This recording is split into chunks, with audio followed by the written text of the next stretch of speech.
Okay, welcome back.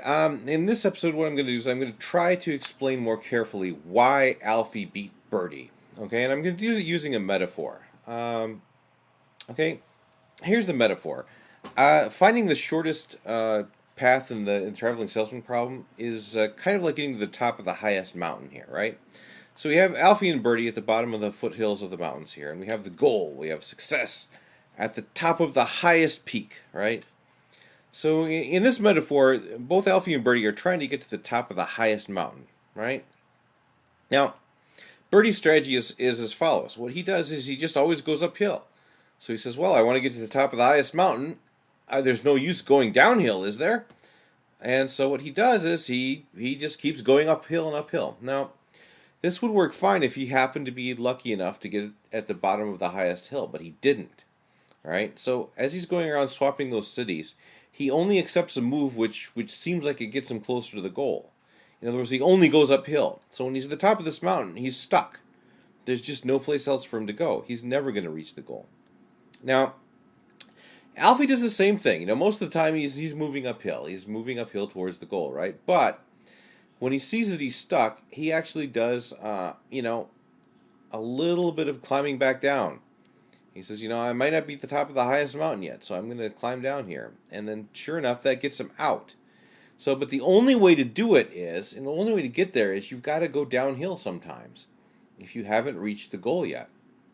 Okay, now, it's all very well and good to say that, okay, yes, obviously, human beings sometimes do things that have temporary goals, but really it's just for their future goal, right? You go to college for 4 years, and because you're going to make more money in the long run, even though you're poor in the short run. Okay, but and that's true, but it doesn't explain the following behavior. Sometimes it's not so obvious. I mean, here you can see all the mountains. Obviously, you're going to have to go downhill sometimes in order to get there.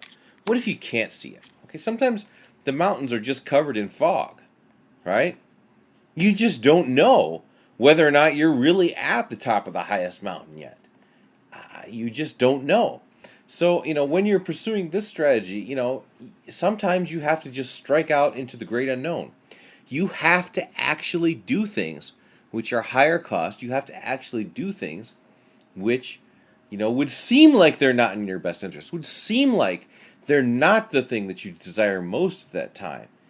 And you have to do it in absolutely no guarantees whatsoever that it's actually going to work.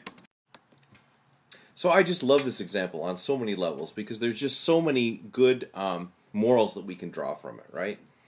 So first of all, it's like, what do? You're nice in a comfortable rut, right? But you want to go higher, right? Sometimes what you have to do is you have to go lower before you can go higher again. It's just a sad fact of life, but sometimes you do.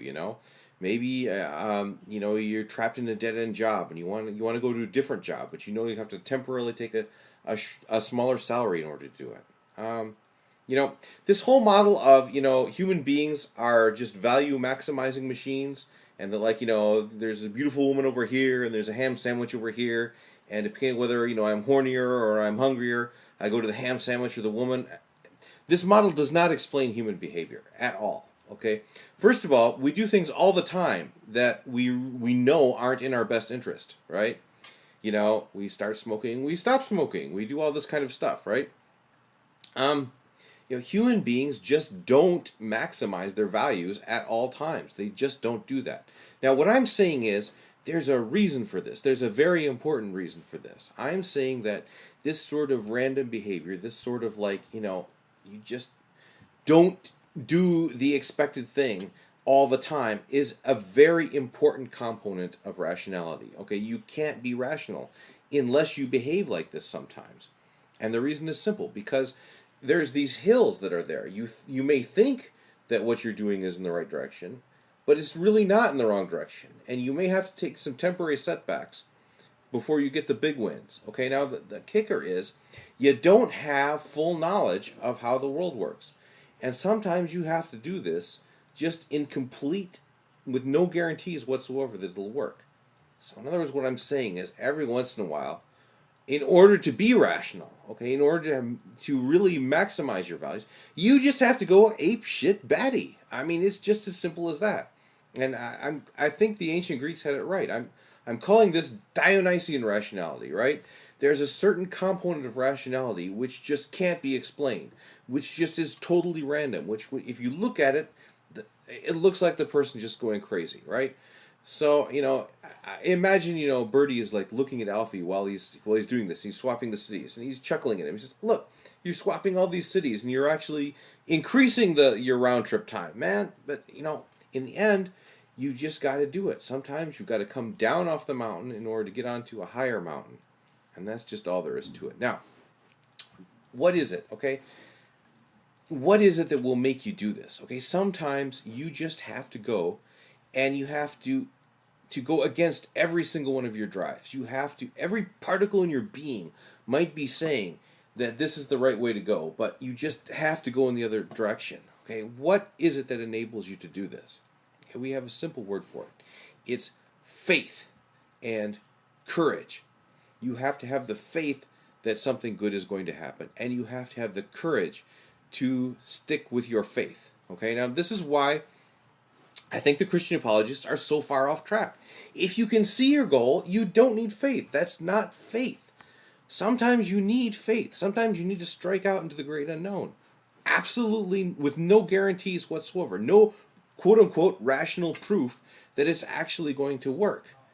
Okay, that's what faith is all about. That's the purpose of faith. And when I see people criticizing people of faith, for being faithful, because on the basis of rationality, it just goes to show they don't understand what real rationality is. In order to be rational, sometimes you just have to move by faith.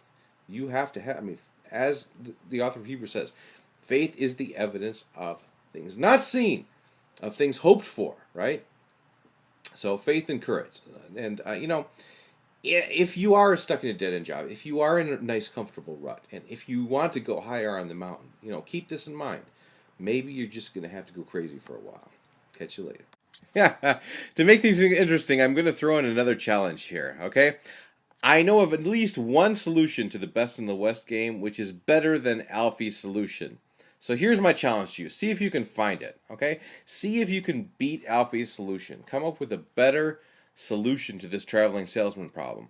I'll post the data in the sidebar, and anybody who can beat it, I will bestow upon them immortal honors.